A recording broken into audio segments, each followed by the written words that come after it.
Love is a difficult concept to explain. We are beings founded on rational, logical thought for the most part, yet love is something that does not abide by our common logic. We can end up falling in love with anyone for seemingly any reason, no matter what societal or familial issues may end up between two people. Such defiant, seemingly illogical love is the main focus for Jane Austen's Victorian classic Pride and Prejudice, which, while giving an excellent view as to what that time period was like for women and people of different classes, tells a gripping love story of two people stuck in a society that does not wish to see them together. I'm Brandon Helm, and this is Stormside.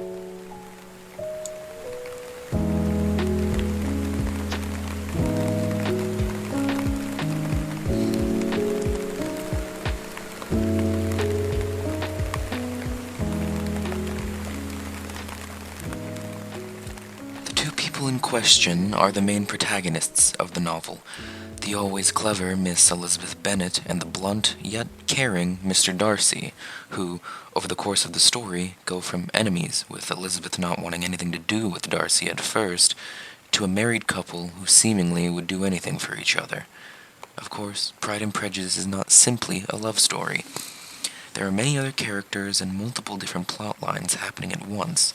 However, the tales of the Bennet family and all of its daughters' trials and tribulations with marriage is the main plotline, as mentioned, that Austen utilizes in order to make a majority of her commentary and criticism of the Victorian time period.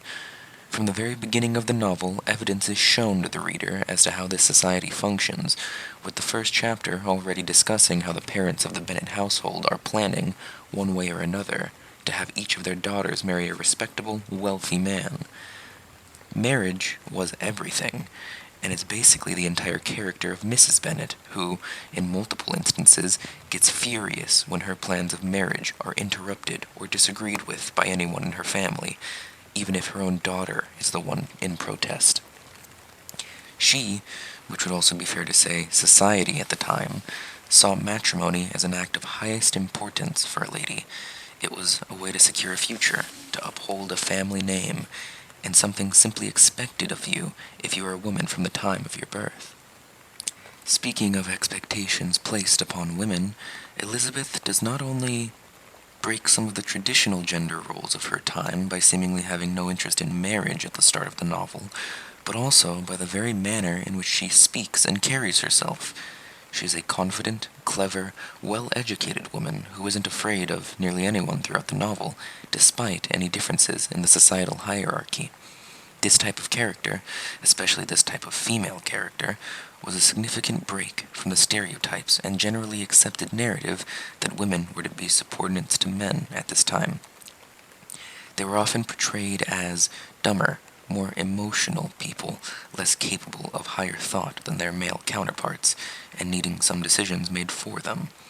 Of course, we as a society have come a long way from this notion, but Elizabeth, and by extension her creator, Jane Austen, are examples of resistance to this patriarchal society that came into existence while squarely within it.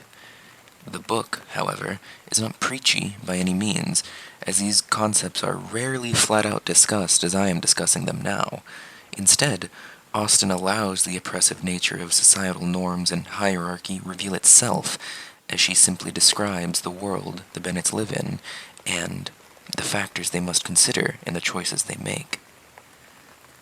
Overall, while being difficult to follow along to at times due to the seemingly mundane nature of the plot, Pride and Prejudice was a worthwhile read that I suggest anyone attempting to grasp different eras in literature, or just different eras in human history in general, pick up to get a glance at what a vastly different everyday society used to look like for some people.